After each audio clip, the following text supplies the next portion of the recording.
मणिपुर में विधानसभा चुनाव के ऐलान के एक दिन बाद कांग्रेस को बड़ा झटका लगा है। तिमाईमुख के कांग्रेस विधायक चलतोनलियन अमो पार्टी छोड़कर आज अचानक भाजपा में शामिल हो गए हैं। मणिपुर प्रदेश भाजपा के चुनावी प्रभारी और केंद्रीय मंत्री भूपेंद्र यादव की उपस्थिति में तिमाईमुख के कांग्रेस विधायक भाजपा में शामिल हुए हैं। इस अवसर पर मुख्यमंत्री एन बीरेन सिंह, प्रदेश भाजपा अध्यक्ष शारदा देवी सहित पार्टी के कई वरिष्ठ नेता मौजूद रहे। भाजपा कार्यकर्ताओं ने तिमाईमुख के विधायक का जोरदार स्वागत किया है। तो बता दें, इस वक्त मणिपुर से जुड़ी बड़ी खबर। मणिपुर में विधानसभा चुनाव के ऐलान के एक दिन बाद कांग्रेस को बड़ा झटका लगा है। यहां तिमाईमुख के कांग्रेस विधायक चलतोनलियन अमो पार्टी छोड़कर आज अचानक भाजपा में शामिल हो गए हैं। मणिपुर प्रदेश भाजपा के चुनावी प्रभारी और केंद्रीय मंत्री भूपेंद्र यादव की उपस्थिति में तिमाईमुख के कांग्रेस विधायक भाजपा में शामिल हुए हैं। इस अवसर पर मुख्यमंत्री एन बीरेन सिंह, प्रदेश भाजपा अध्यक्ष शारदा देवी सहित पार्टी के कई वरिष्ठ नेता भी मौजूद रहे। वहीं भाजपा कार्यकर्ताओं ने तिमाईमुख के विधायक का जोरदार स्वागत किया।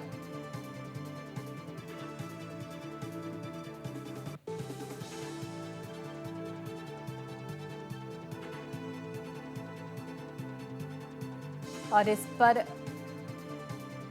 भक्तचरण दास ने भी अपनी प्रतिक्रिया जताई है। Sir, you mentioned that the BJP even forcibly taking the Congress MLA. They are threatening, they are targeting Congress, sir. Yes, sir. Today also, sir, this Saltulan Amo, one of your MLA, joined BJP, sir. What is your saying? This is what we have been saying since long. I don't know whether he has joined or not, but just now I came to know that he has given a resignation letter. He joined, sir. He joined, sir. He is joined now? Yes, sir. BJP has joined. Yes, sir. So see, Chelton Amos would have been a great leader in Congress party. The party respected him, made him the coordination committee chairman. His posters you might have seen in the street. Yes, sir. So what he wanted? He's an educated person. What he wanted? A very state of affairs. Okay. He would have become a chief minister in Congress party, but he would become nothing. Joining BJP. What happened to the fate of Govindas? Yes, sir. What has happened to those people who have left? It would have become the same thing. Sir, any impact on Congress, sir? There would be no impact. No impact. The people of Manipur have decided, and the survey says, because the BJP is panic about the growth of Congress party in this period in Manipur, they panic. They have no option but to give lullabies to the vested interested people.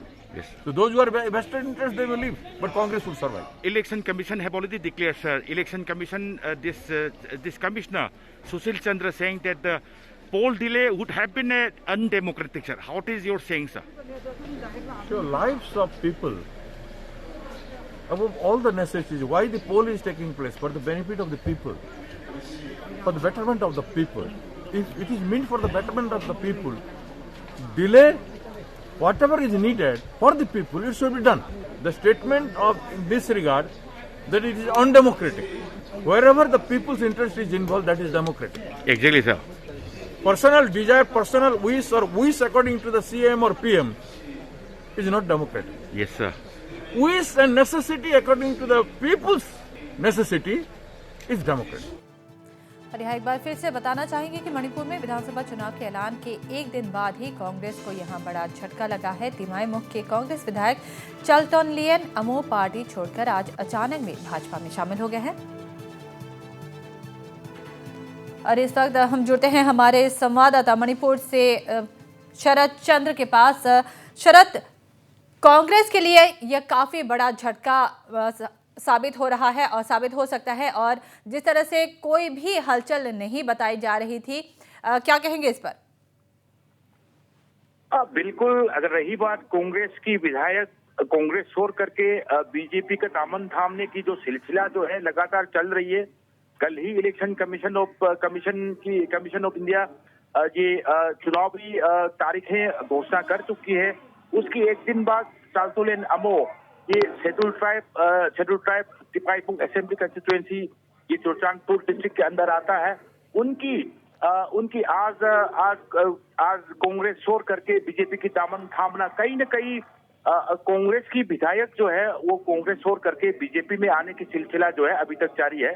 और कहीं न कहीं कांग्रेस की जो आला अधिकारी कांग्रेस की जो स्टेट लीडर उनको रोकने में कामयाब हुई है, या फिर कांग्रेस की जो एमएलए जो है कांग्रेसी एमएलए जो है वो खुद ब खुद कांग्रेस लीडर में विश्वास नहीं है, इसलिए कांग्रेस छोड़ करके बीजेपी में जा रहे हैं। हालांकि चालतुलेन अमो की बीजेपी में आना ये यूनियन मिनिस्टर और साथ साथ बीजेपी की national general secretary Bhupendra Yadav ने उनकी स्वागत किया है, मिनिस्टर एन बीरेन्द्र सिंह ने भी स्वागत किया है, साथ साथ मणिपुर बीजेपी मणिपुर प्रदेश की प्रेसिडेंट अध्यक्ष AK सर्रा ने भी उनको स्वागत किया है।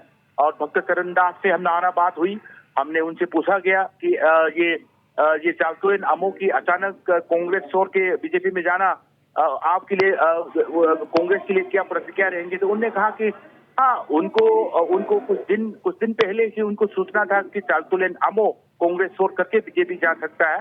भक्त चरण दास जो AICC का मेंबर और मणिपुर की इंचार्ज जो है, उनका कहना है कि चालतुलेन अमो एक बड़ा और एक बहुत ही अनुभवी लीडर है, कांग्रेस में रह करके कांग्रेस ने भी उनको बड़ा पद दिया हुआ था। अब बीजेपी जाने के बाद उनकी क्या स्थिति होंगे ये तो आने वाला समय ही बताएंगे, ये भक्त चरण दास की कहना था। चलो जी शरद, एक और बात अगर आपसे यहाँ जानना चाहें, राजनीतिक परिदृश्य से हाल ही में प्रधानमंत्री नरेंद्र मोदी का दौरा भी यहाँ हो चुका है, किस तरह की वहाँ पर स्थिति देखी जा सकती है और यहाँ पर कांग्रेस की किस तरह की स्थिति है, क्या नजरिया है आपका?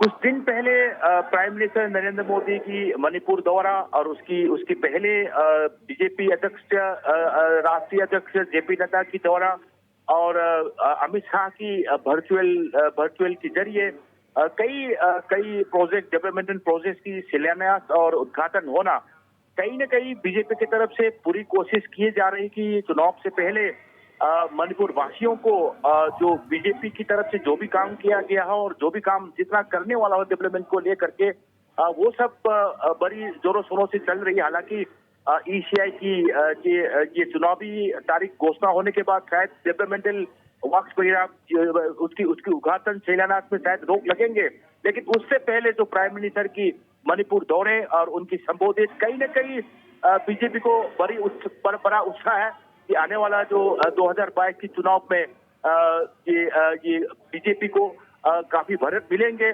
बीजेपी यही उम्मीद किए जा रहे हैं कि उनकी खुद सरकार उनके अपने दम पे बनाएंगे। कहीं न कहीं बीजेपी के लीडर, सेंट्रल लीडर और जो स्टेट की लीडर उनका भी बड़ी उम्मीद है कि अब की बार 40 पार का नारा दिया हुआ है। अब समय ही बताएगा बीजेपी कितना प्रदर्शन कर पाता है और कितना वोटरों को लुभाने में कामयाब होता है, ये तो आने वाले दिन ही बताएंगे। सुलेमान जी, बहुत बहुत शुक्रिया शरद हमसे जुड़ने के लिए और इन जानकारी के लिए।